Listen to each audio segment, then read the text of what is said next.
A Day in the Life of Empress Victoria, the German Crown, British Sass, and a very bad cough.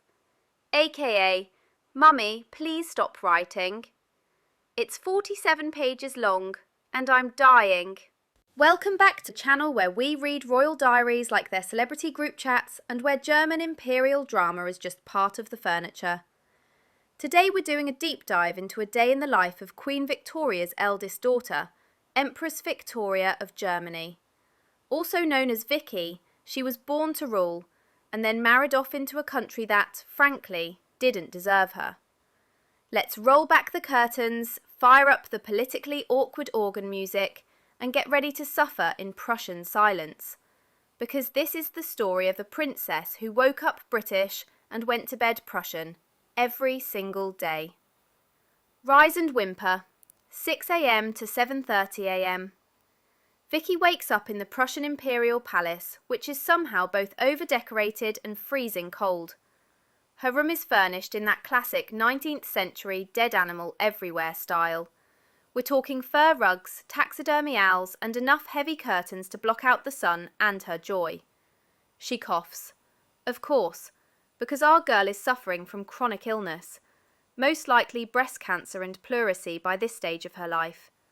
But still, she gets up because no one's ever given this woman a day off. Her maids come in with hot water, a letter from her mother, inevitably, and a schedule for the day that includes imperial duties, trying to make her husband care, dealing with court gossip, not offending the Kaiser's moustache. She opens her letter from Queen Victoria. It's 16 pages long, handwritten, full of opinions, underlined sections, random asides and passive-aggressive questions like, I suppose you've not yet instructed the children in the proper Anglican catechism, followed by 5 pages about gardenias. Breakfast of Empresses, 7:30 a.m. to 9 a.m.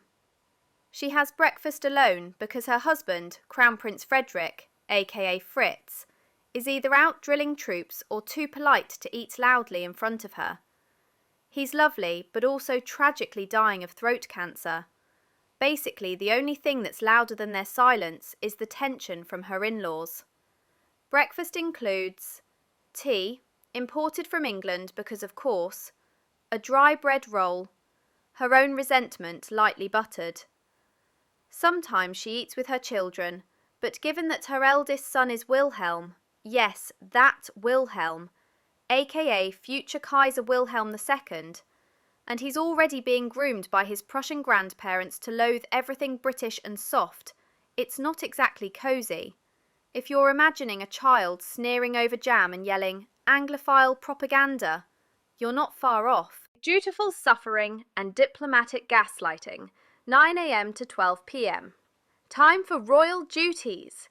As Empress-in-waiting and consort to the Crown Prince, Vicky is expected to host foreign diplomats with charm, not express her own opinions, fail, pretend everything is fine, also fail, act like Bismarck isn't actively trying to ruin her life, extra fail.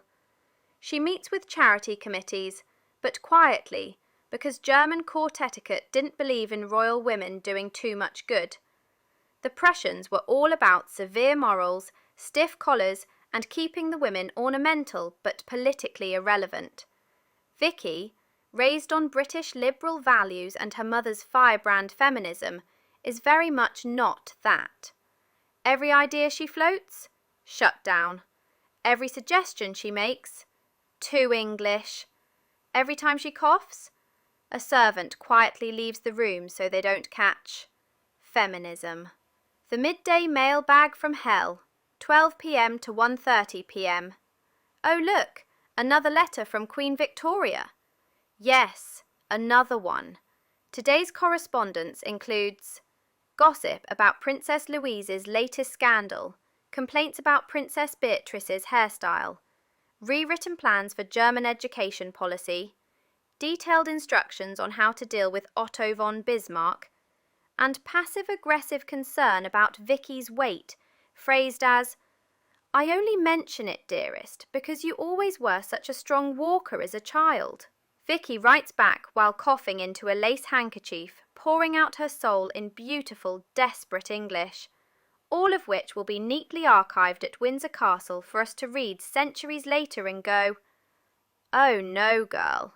Lunch and royal lip-biting, 1:30 p.m. to 3 p.m. Lunchtime, the court assembles. Her in-laws, including the Dowager Queen Augusta, arrive dressed for battle in satin and sarcasm. Everyone speaks rapid-fire German while criticising Vicky's every move. If she speaks up, too opinionated. If she's quiet, too aloof. Meanwhile, Wilhelm, still sulky from breakfast, throws a fit because he wasn't allowed to hit a servant. Someone brings up politics. Someone else brings up the British. A chair is metaphorically thrown. Vicky eats a single bite of boiled meat and smiles through the pain. Her husband Fritz gives her a supportive glance, but he's too ill to do more than blink slowly. And Bismarck? He's off somewhere cackling into a brandy glass. Afternoon. Diaries and doom scrolling, 19th century style, 3 p.m. to 5 p.m. Vicky retreats to her room. It's the only time she gets to breathe. She pulls out her diary, which is less, "Dear Diary," and more, "This is how I survived the Prussian Empire with grace and internal screaming." She writes about her frustrations with her son, her fears for Germany's future, her hope that one day Ast shall be remembered for something other than marrying badly. She reads political papers and medical pamphlets, trying to hide the growing signs of breast cancer. She plans charity work that she'll later be blocked from doing. She rereads her mother's letters and rolls her eyes while also crying. It's complicated. Dinner. Formal, forced, and full of feelings. 6 p.m. to 8 p.m. Dinner is a glittering affair. Servants, chandeliers, roast meats. Vicky wears an uncomfortable corset and a necklace of diplomatic tension. She's seated across from people who think she's too clever, too English, too much. Her son Wilhelm brags about horses. Her husband coughs quietly into a napkin. Bismarck isn't there, but he's always spiritually present, like a sour ghost. Everyone drinks too much wine and argues about France. Vicky says one thing about liberal reform, and someone nearly chokes on a sausage. Evening. Regret and the weight of the crown. 8 p.m. to 10:30 p.m. At last she retires. She reads, she writes, she doesn't sleep. Vicky has done everything she could to be a good daughter, a loyal wife, and a reformist consort. But Germany doesn't want her, and England has left her to fend for herself. She stares out of her window towards the dark gardens and wonders, what will happen to Germany when her husband dies? What will Wilhelm become? What would her life have been if she had ruled anywhere else?